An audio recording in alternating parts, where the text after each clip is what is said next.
హైదరాబాద్ వెంగళరావు నగర్లో ఉద్రిక్తత చోటు చేసుకుంది. అభివృద్ధి పనులు కొనసాగించాలంటూ ప్రశ్నించినందుకు తమ అనుచరులపై జూబ్లీహిల్స్ ఎమ్మెల్యే నవీన్ యాదవ్ అనుచరులు దాడికి పాల్పడ్డారని ఆరోపిస్తున్నారు కార్పొరేటర్ దేదీప్యారావు. ఈ ఘటన పోలీసుల సమక్షంలోనే జరిగినప్పటికీ వారు పట్టించుకోలేదని బాధిత కార్పొరేటర్ ఆరోపించారు.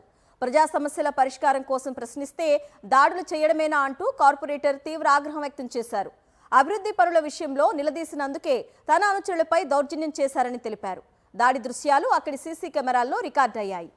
పరిస్థితులను మనం విజువల్స్ లో కూడా చూస్తున్నాం. హైదరాబాద్ వెంగళరావు నగర్ లో ఈ ఘటన చోటు చేసుకుంది. అభివృద్ధి పనులు కొనసాగించాలంటూ ప్రశ్నించినందుకు తమ అనుచరులపై జూబ్లీహిల్స్ ఎమ్మెల్యే నవీన్ యాదవ్ అనుచరులు దాడికి పాల్పడ్డారని ఆరోపిస్తున్నారు కార్పొరేటర్ దేదీప్యారావు. ఈ ఘటన పోలీసుల సమక్షంలోనే జరిగినప్పటికీ వారు పట్టించుకోలేదని బాధిత కార్పొరేటర్ ఆరోపించారు. ప్రజా సమస్యల పరిష్కారం కోసం ప్రశ్నిస్తే దాడులు చేయడమేనా అంటూ కార్పొరేటర్ తీవ్ర ఆగ్రహం వ్యక్తం చేశారు. అభివృద్ధి పనుల విషయంలో నిలదీసినందుకే తన అనుచరులపై దౌర్జన్యం చేశారని తెలిపారు. దాడి దృశ్యాలు అక్కడి సీసీ కెమెరాలో రికార్డ్ అయ్యాయి.